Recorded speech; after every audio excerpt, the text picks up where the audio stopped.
दौलतपुर मां ख़बर शामिल क्यों था। फ़कीर हक़नवाज़ कलंदरी जी रिपोर्ट मुताबिक़ त Daulatpur aiming welfare association Daulatpur पारां हिक ॾींहं जे डोड़ जो मुक़ाबिलो करायो वियो, जंहिंमें 50 खां वधीक नौजवाननि हिसो वरितो, जंहिंमें मोहम्मद अली मल्ला पहिरीं पोज़ीशन हासिल कई।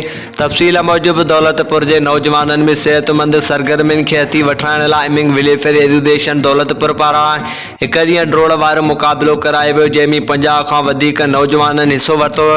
रेस जो आगाज़ दौलतपुर जे नंढड़े ॻोठ छर जे पुल तां रैली कढी गिरड स्टेशन तां गुज़रंदे बाब गुलन जाम भरिसां अॻूणी MPA डॉक्टर बहादुर ख़ान डायरी जे बंगले ते पहुते, जॾहिं त रूरल हेल्थ सेंटर दौलतपुर पारां एम्बुलेंस जी सहूलियत पिणु फराहम कई वई, जॾहिं त सिक्योरिटी जा इंतज़ाम सख़्त कया विया। पुलिस पारां दौलतपुर जे नौजवान मोहम्मद अली खे 16 मिंटनि में 2.5 किलोमीटर जो फ़ासिलो पूरो करे पहिरीं पोज़ीशन हासिल कई, जॾहिं त दौलतपुर जे नवाब उनड़ 16 मिंटनि में ॿिए 44 सेकंडनि सां ॿिए कादिर जट 1 सेकंड रेस जे पिछाड़ी ते।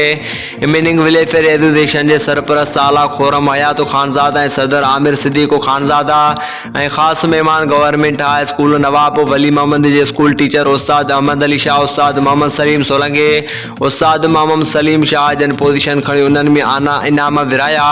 पहिरीं पोज़ीशन हासिल कंदड़ नौजवान खे 10,000 रुपया नक़द ऐं ट्रॉफी, ॿी पोज़ीशन हासिल कंदड़ नौजवाननि खे 5,000 रुपया नक़द ऐं ट्रॉफी विरहाई वियो।